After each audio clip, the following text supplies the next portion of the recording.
IPL 2026 का वो match, एक ऐसा थ्रिलर जहां 40 ओवर का खेल सिमटकर सिर्फ 4 गेंदों में खत्म हो गया। चलिए आज इस यादगार मैच की कहानी को परत दर परत समझते हैं। ये सवाल तो सबके मन में था जब कोलकाता नाइट राइडर्स और लखनऊ सुपर जायंट्स का मैच टाई हो गया और जवाब मिला क्रिकेट के सबसे रोमांचक फॉर्मेट सुपर ओवर में।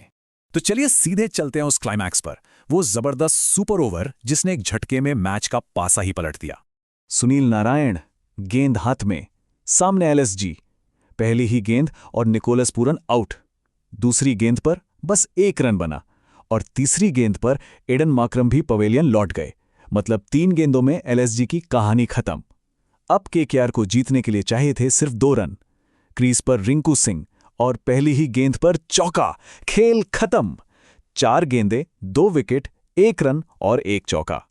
बस सोचकर देखिए, मैच के सबसे अहम मोड़ पर सुपर ओवर में लखनऊ की पूरी टीम सिर्फ 1 रन पर सिमट गई।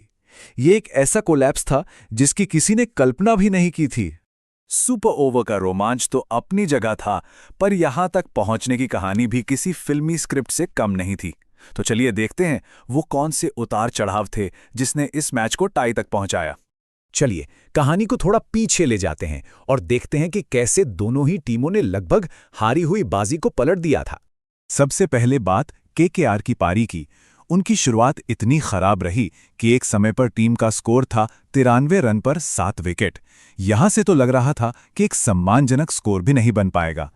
और फिर क्रीज पर वो खिलाड़ी था जिसने अकेले ही तूफान का रुख मोड़ दिया। जब सारी उम्मीदें खत्म हो रही थी, तब रिंकू सिंह ने केकेआर की पारी को एक नई जिंदगी दी। ये सिर्फ आंकड़े नहीं हैं, ये रिंकू की उस अविश्वसनीय पारी की कहानी है। उन्होंने ना सिर्फ टीम को संभाला, बल्कि आखिरी ओवर में 26 रन ठोककर स्कोर को 155 तक पहुंचा दिया। यही वो पारी थी जिसने केकेआर को मैच में वापस ला खड़ा किया। केकेआर की वापसी के बाद अब बारी थी एलएसजी की, और उनकी पारी भी किसी रोलर कोस्टर राइड से कम नहीं थी। 156 रनों का लक्ष्य था, जो सुनने में शायद आसान लगे, पर ऐसा था नहीं। एलएसजी ने शुरुआत धीमी की, जिसका नतीजा ये हुआ कि आखिरी के 5 ओवरों में उन पर प्रेशर बढ़ता ही चला गया। रिक्वायर्ड रन रेट जो 8.5 पर था, वो बढ़कर 14.5 तक पहुंच गया। सारी जिम्मेदारी अब निचले क्रम के बल्लेबाजों पर थी। और फिर आया वो पल, मैच की आखिरी गेंद। एलएसजी को जीत के लिए चाहिए थे 7 रन और स्ट्राइक पर मोहम्मद शमी। उन्होंने एक जोरदार छक्का जड़ दिया। स्कोर बराबर हो गया और मैच पहुंच गया सुपर ओवर में। क्या ड्रामा था! इस खेल के आंकड़े और भी दिलचस्प कहानी बताते हैं। ये कहानी है कुछ शानदार व्यक्तिगत प्रदर्शन की और कुछ टीम के संघर्ष की। देखिए, एक तरफ थे रिंकू सिंह, जिन्होंने बल्ले और फील्डिंग दोनों से कमाल किया। दूसरी तरफ एलएसजी के मोहसिन खान का वो घातक स्पेल, और अंत में हीरो बनकर उभरे सुनील नारायण अपनी सुपर ओवर की जादूगरी के साथ। और हां, ये रिंकू सिंह की एक ऐतिहासिक रात थी। वो आईपीएल के इतिहास में सिर्फ चौथे ऐसे खिलाड़ी बने जिन्होंने एक ही मैच में 50 से ज्यादा रन बनाए और 4 या उससे ज्यादा कैच भी लिए। कमाल का ऑलराउंड प्रदर्शन। जहां केकेआर के लिए ये रात जश्न की थी, वहीं एलएसजी के लिए ये किसी बुरे सपने से कम नहीं थी। इस हार ने उनके नाम कई ऐसे अनचाहे रिकॉर्ड्स जोड़ दिए जिसने उन्हें पॉइंट्स टेबल में सबसे नीचे धकेल दिया।